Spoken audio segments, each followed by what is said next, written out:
Hello, ഇന്ന് നമ്മുടെ തോട്ടമൊക്കെ ഒന്ന് നനയ്ക്കാനായിട്ട് കയറിയതാണ് കേട്ടോ. ടെറസിന് മുകളിൽ രാവിലത്തെ കാഴ്ചകളാണ്. അപ്പോൾ നമ്മളുടെ തോട്ടത്തിലെ മുരിങ്ങ പൂത്ത് നിൽക്കുന്നുണ്ട്. കാര്യമായിട്ട് തന്നെ നന്നായി പൂത്ത് നിൽക്കുന്നുണ്ട്. ഇപ്പോൾ വളരെ കാറ്റുള്ളത് കൊണ്ടാണെന്ന് അറിയില്ല, അതിൽ കായൊന്നും അധികം പിടിക്കുന്നില്ല. പൂക്കളെല്ലാം കൊഴിഞ്ഞു പോവുകയാണ്. അതുകൊണ്ട് തന്നെ നമുക്ക് ഇന്ന് അത് വെച്ചൊരു വിഭവം ഉണ്ടാക്കാമെന്ന് വിചാരിച്ചിരിക്കുകയാണ്. അപ്പോൾ നമുക്കതൊന്ന് പറിച്ചെടുത്താലോ?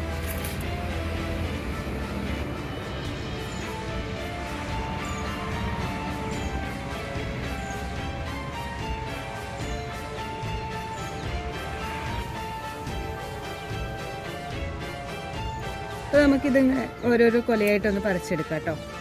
കുറച്ചൊക്കെ കൊഴിഞ്ഞു പോകുന്നുണ്ട്, എന്നാലും നമുക്കിന്ന് ഒരു നേരത്തേക്കുള്ളത് കിട്ടും.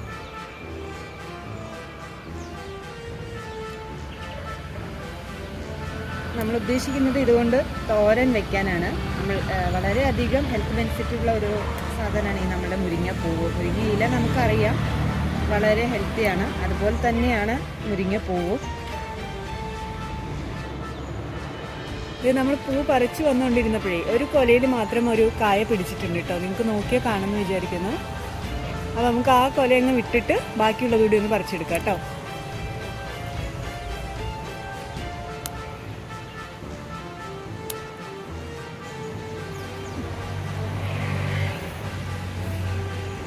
നമുക്കിപ്പോൾ ഇത്രയും പൂ കിട്ടിയിട്ടുണ്ട് കേട്ടോ. നമ്മുടെ ഈ ഒരൊറ്റ ചെടിയിൽ നിന്നാണ് നമുക്ക് ഇത്രയും പൂ കിട്ടിയത്. നമുക്ക് ഒരു നേരത്തേക്കുള്ള തോരനുള്ളത് ഉണ്ട് ഇതിൽ പൂവ്. നമ്മളിത് സെറ്റ് ചെയ്തിരിക്കുന്നത് ചാക്കിലാണ്. ഈ മുരിങ്ങത്തൈ സെറ്റ് ചെയ്തിരിക്കുന്നത് നിങ്ങൾക്ക് നോക്കിയാൽ കാണാം. 3 തൈകളാണ് ഇവിടെ ഉള്ളത്, പക്ഷെ നമ്മുടെ ഒരെണ്ണം മാത്രമാണ് പൂത്തിരിക്കുന്നത് ഇപ്രാവശ്യം. അപ്പോൾ ഇനി കായ പിടിക്കാനുള്ള മുട്ടിട്ട് വരുന്നതും ഉണ്ട്. നമുക്കപ്പോൾ വിരിഞ്ഞത് മാത്രമേ നമ്മൾ പറിച്ചെടുത്തിട്ടുള്ളൂ. നമ്മൾ പറിച്ചു കഴിഞ്ഞെങ്കിലും കണ്ടോ, ധാരാളം മുട്ടകൾ ഇനിയും ഇതിൽ വരുന്നുണ്ട്. അപ്പോൾ ഈ കാറ്റുകാലം കഴിയുമ്പോൾ ഇതിലൊക്കെ കായ പിടിക്കുന്നു വിചാരിക്കുന്നു. അപ്പോൾ നമ്മൾ ഈ പറിച്ചതുകൊണ്ട് നമുക്ക് എന്തായാലും തോരൻ ഉണ്ടാക്കാം. ഇനി നമുക്കിതിലേക്ക് ഓരോ സാധനം കൂടി ഇവിടെ നിന്ന് പറിച്ചെടുക്കാനുണ്ട് ആവശ്യമുള്ളതായിട്ടുള്ളത്. പച്ചമുളക് കൂടി പറിച്ചെടുക്കാം. നമ്മുടെ ബുള്ളറ്റ് മുളകിൻ്റെ ഒരു തൈയാണ്. അപ്പോൾ നമുക്കിതിന്നൊരു 4-5 മുളക് പറിച്ചെടുക്കാം.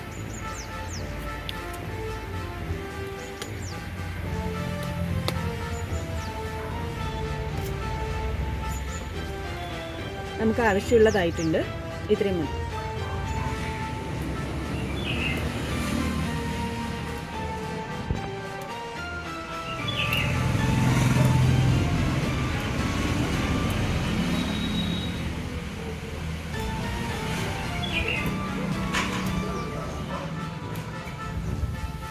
ഇത് നമ്മളുടെ മുരിങ്ങപ്പൂവ് നമ്മൾ കൊലയായിട്ടായിരുന്നില്ലേ, അതിന് നമ്മൾ ഓരോ പൂവായിട്ട് വേർതിരിച്ചിട്ട് ഉപ്പും മഞ്ഞൾപ്പൊടിയും കൂടി കലക്കിയ വെള്ളത്തിലിട്ട് വെച്ചിരിക്കുകയാണ്. കാരണം ഇത് പൂവായതുകൊണ്ട് പ്രാണികളും മറ്റുമൊക്കെ വന്ന് ഇരുന്നതായിരിക്കും. അപ്പോൾ അതിൻ്റെ ആ ഒരു എന്തെങ്കിലും വിഷാംശം ഉണ്ടെങ്കിൽ അത് പോകാൻ വേണ്ടിയിട്ടാണ് നമ്മളിങ്ങനെ ചെയ്യുന്നത്. ഇതൊരു 10 മിനിറ്റ് ആയിപ്പോൾ ഇത് വെച്ചിട്ട് നമുക്കിതൊന്ന് നന്നായി കഴുകിയെടുക്കണം.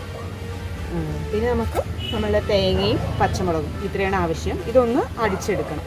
അപ്പോൾ ഇതൊന്ന് ചെയ്തിട്ട് നമുക്ക് വരാം കേട്ടോ.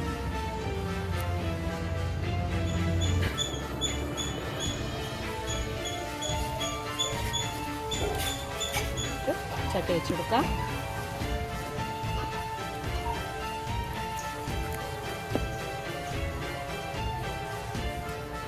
നമ്മൾ പൂവൊന്ന് 2-3 പ്രാവശ്യം നന്നായിട്ട് കഴുകി എടുത്തിട്ടുണ്ട് കേട്ടോ.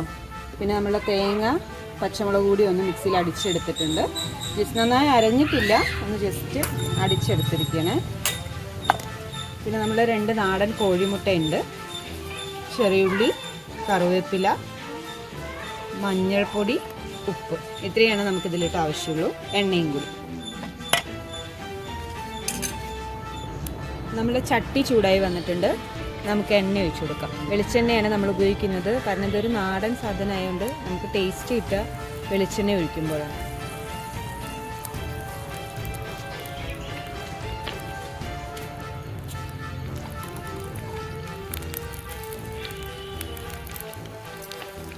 നമ്മൾ മുരിങ്ങയില പോലെ തന്നെ മുരിങ്ങപ്പൂവിനും അതിൻ്റേതായ നല്ല ഗുണങ്ങളുണ്ട് കേട്ടോ. അതായത് നമ്മുടെ കണ്ണിന് നല്ലതാണ്, തലച്ചോറിന് നല്ലതാണ്, അതുപോലെ തന്നെ നമ്മുടെ ദഹനക്കേട് അങ്ങനെയുള്ള കാര്യങ്ങൾക്കൊക്കെ മുരിങ്ങയില ദിവസം കഴിച്ചാൽ മുരിങ്ങപ്പൂവ് ദിവസം കഴിച്ചാൽ വളരെ നല്ലതാണ്. നമുക്ക് എണ്ണ നന്നായി ചൂടായിട്ടുണ്ട്, അതിലോട്ട് ചെറുള്ളി വെക്കാം. കറുവേപ്പിലയും കൂടി ഇട്ട് കൊടുക്കാം.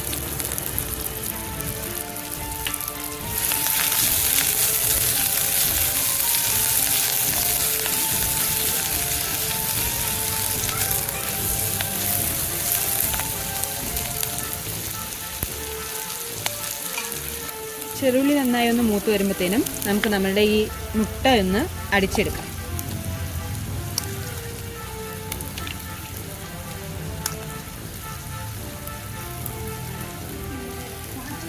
ഇത് വളരെ ചെറിയ മുട്ടയാണ് കേട്ടോ, നമ്മളുടെ വീട്ടിലെ കോഴിയുടെ തന്നെ ആയതുകൊണ്ട്. വലിയ മുട്ടയൊക്കെ ആണെങ്കിൽ ഒരു മുട്ട മതിയാവും.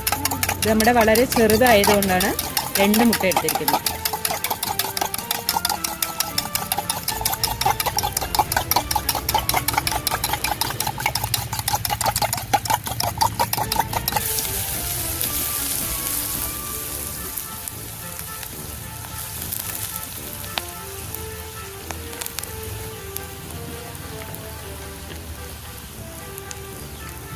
ഉള്ളിലേക്ക് ആവശ്യമായ ഒരു നുള്ളു ഉപ്പ് നമുക്കൊന്ന് ഇട്ടെടുക്കാം.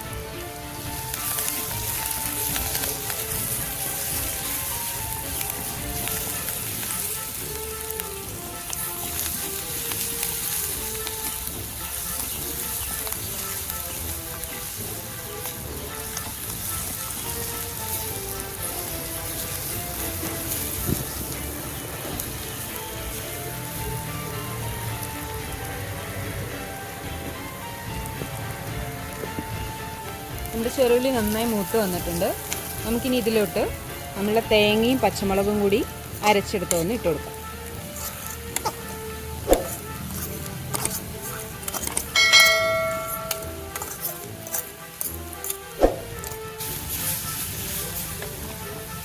കൂട്ടത്തിൽ തന്നെ കുറച്ച് മഞ്ഞൾപ്പൊടി,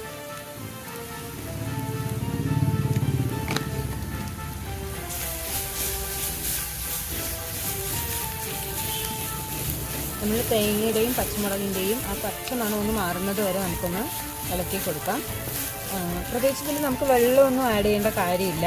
അതുകൊണ്ട് ഇതിന് ശേഷം നമ്മൾ തീയൊന്ന് കുറച്ച് വെച്ചിട്ട് വേണം കുക്ക് ചെയ്യാൻ കേട്ടോ. അപ്പോൾ ഇത് നമ്മളുടെ നന്നായിട്ട് മൂത്ത് വന്നിട്ടുണ്ട്. നമുക്കിതിലോട്ട് ഇനി കോഴിമുട്ട ഒഴിച്ചു കൊടുക്കാം.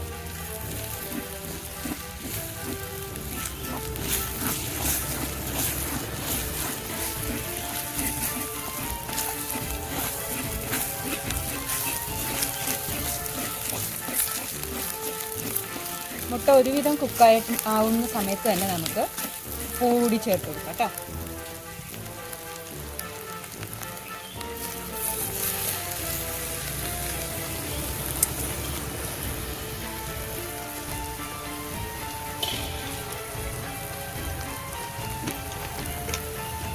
ഇതിൻ്റെ കൂടെ തന്നെ നമുക്ക് ഇതിലേക്ക് ആവശ്യമുള്ള ഉപ്പ് കൂടി.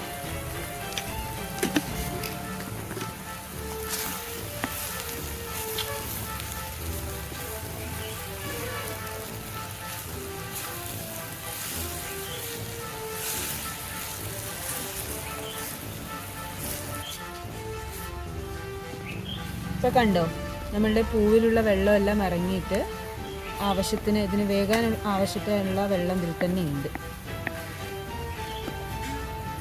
ഈ സമയത്ത് നമുക്ക് ഉപ്പ് എന്തെങ്കിലും കുറവായി തോന്നുന്നുണ്ടെങ്കിൽ കുറച്ചുകൂടി ഇട്ട് കൊടുക്കാം. ഒരു 2 മിനിറ്റ് ഒന്ന് അടച്ചു വെച്ച് വേവിക്കാം.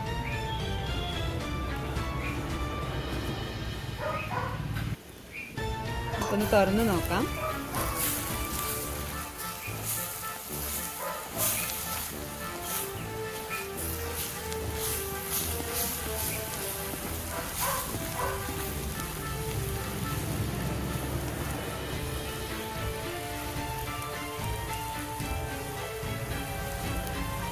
ഇങ്ങനെ ഒന്ന് സൈഡിലോട്ട് ആക്കി വെച്ച് കഴിഞ്ഞാൽ ഈ വെള്ളം പെട്ടെന്നൊന്ന് വറ്റി കിട്ടും കേട്ടോ. കാരണം ചൂട് നന്നായിട്ട് അടിയിലല്ലേ തട്ടുക, അതുകൊണ്ട് പെട്ടെന്നൊന്ന് വറ്റി കിട്ടും. നല്ല മണം വരുന്നുണ്ട് കേട്ടോ. നമ്മൾ ആ മുട്ടയുടെയും മുരിങ്ങ കോഴിൻ്റെയും ഒരു നൈസ് സ്മെല്ലാണ്, വല്ലാത്തൊരു മണമല്ല. അപ്പോൾ നമ്മളുടെ ഇതിൽ വെള്ളമൊക്കെ വറ്റി കഴിഞ്ഞ് നന്നായി വെന്തിട്ടുണ്ട്. നമുക്കിനി ഇതൊന്ന് ഒരു പ്ലേറ്റിലോട്ട് മാറ്റാം.